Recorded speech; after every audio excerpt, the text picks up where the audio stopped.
Hi, everybody. It is, what is it? December 14th. Woo! It's going fast. Um, so I have been praying for my brother for so long. He has been in a business in this city for literally 16 years, and there's not one person that he hangs with, talks with on a regular basis, confides with, has any fun with. In 16 years, he hasn't made a friend. I'm like, there's something wrong there. And then, the negativity of this place. I'm like, just drop it. Drop this place. Go find another business. And I'm like, and it was like an hour away from all of our houses. I'm like, he needs to be gone. And I had prayed about this a long time going, okay, God, and then, oh my gosh, some of the trials that he had to go through with this business too, and the people, and he had to work so much, and I'm just like, God, get him out, get him out. But then I had to realize, I'm like, okay, you might have him there for a reason. I just had to pray, God, your will, as far as, what's going to happen with this. Well, he opened another business. It's only like 25 minutes from my house, but he still had the other one. And it's like, and now he's working open to close every day. And the people are nice and it's delightful, but I mean, the man's exhausted. And then he's like 45 minutes or whatever from his house at this other business. And so he's like looking for a new house. And I'm like, oh my gosh. And he's got that other house. And I'm just like, I just don't see it. And then, and he doesn't have anybody that he can even, let this, he's working up with clothes because there's nobody there. And I'm just like, I just don't see how it's going to kill my brother. He's older than I am.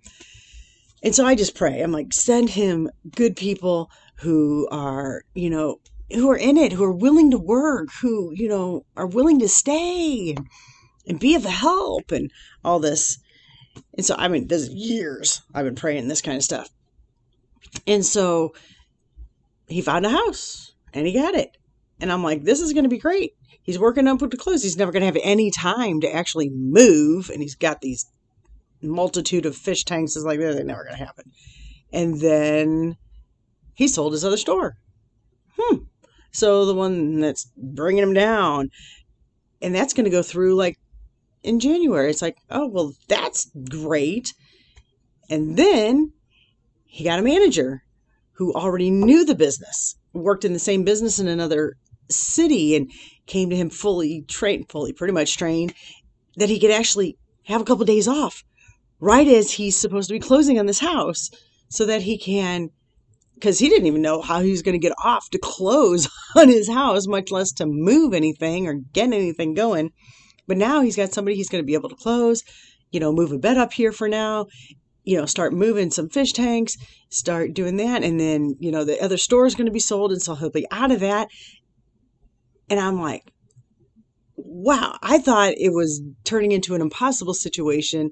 And God just like, I had it going, and I just, is it a coincidence that it all happened just as it needed to? Or was it answered prayer? I know in my heart what I think. And it's funny though, because sometimes you think, not that I don't trust God, but like, yeah, that can't happen. That kind of goes against like everything that's been going on. But he does it. Which kind of reminds me, I'm in Acts 18. Yeah, 18, 9 and 10. And Paul, as I kind of was saying, I think last time or something, kind of reflecting that he's been in jail like 2 or 3 times. He was stoned almost to death. He was beaten with rods. And yet, he keeps speaking. Well, he had a vision. And in verse 9 and 10, here's what it says. And the Lord said to Paul one night in a vision, do not be afraid, but go on speaking and do not be silent, for I am with you, and no one will attack you or harm you. I mean, how much does Paul have to trust? Because so far, everything that he has experienced has said the opposite of that. I mean, people were out to. And then, of course, it goes on to say how, like, see, neener, this guy here, and it didn't happen.